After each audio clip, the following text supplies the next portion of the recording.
Karena lemahnya akal, maka kita dilarang memikir zat Allah. Tafakkaru fi khalqillah wa la tafakkaru fi zatihi. Berfikirlah tentang makhluk ciptaan Allah, jangan coba memikirkan zat Allah.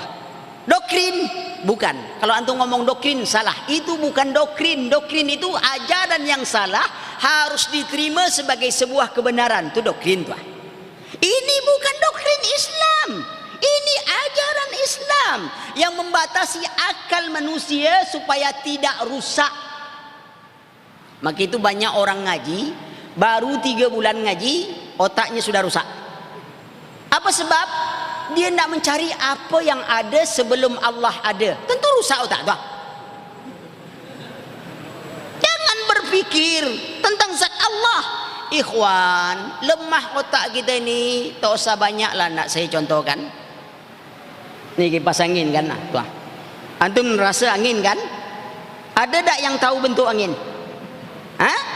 Ada tak yang tahu bentuk angin? Tak ada kan? Masuk dalam minyak angin. Masuk dalam kereta angin. Masuk dalam perut, kentut, keluar angin. Tapi ada yang tahu bentuk angin? Tidak ada. Apakah lantaran antum tidak tahu bentuk angin lalu antum mengatakan tidak ada angin? Masalah angin aja otak kita tak bisa mencerna tuh. Gimana ya angin tuh? Lemah otak kita nih ikhwan, lemah. Lalu kita nak bangga-bangga di hadapan syariat. Tidak bisa. Ini wahyu Allah. Otak kita ni lemah, angin saja tak bisa kita selesaikan.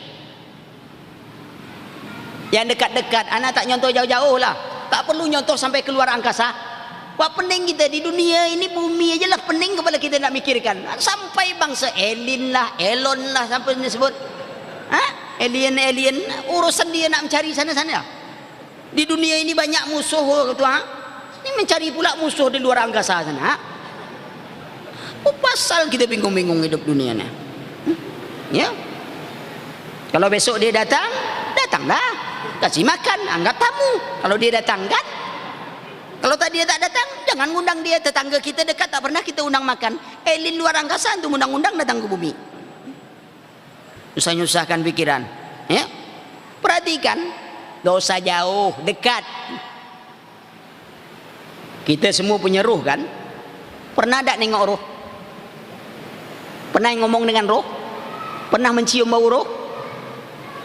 Antum tak pernah nengoknya, tak pernah menciumnya, tak pernah dengar suaranya. Dari mana antum tahu antum punya roh? Dekat kita tuan. Dekat, tak bisa kita cerna. Sama tadi ikhwan tanya, enak tidur Ustaz? Tak tahu. Kenapa tak tahu? Karena anak lagi tidur. Gitu. Kalau sudah tidur bagaimana rasanya nak? Anak pun tak tahu. Sebab anak tak tidur lagi. Akal-akalan aja. Abu Nawas. Maka itu kita perhatikan, tak bisa Al-Quran itu mau diakal-akali. Dia berada, maka itu kita aneh orang rasionalis yang menganggap dirinya rasional. Ikhwan, bapak rasionalis pertama di alam dunia ini iblis. Mana buktinya? Ketika Allah Subhanahu wa taala berfirman, apa kata Allah? Wa iz qala rabbuka lil malaikati isjudu li Adam fasajadu illa iblis. Ingatlah ketika kami perintahkan seluruh malaikat untuk sujud kepada Adam, seluruhnya sujud kecuali iblis. Lalu ada orang nafsirkan, oh kalau nengok ayat ini berarti iblis itu termasuk golongan malaikat. Dari mana antum tahu itu golongan malaikat? Di dalam surah Al-Kahfi Allah juga sebutkan, wa iz qala rabbuka lil malaikati isjudu li Adam fasajadu illa iblis. Lanjutan ayat, fafasaqa an amri rabbih, dia ingkar, wa kanu minal jin, dia dari kalangan jin. Lalu kenapa antum kata golongan malaikat? Itu pertama. Yang kedua, konteks bahasa Arab saja tidak. Lihat bahasa Arabnya, illa iblisa, barisannya tuh patah tuh, bukan Domah.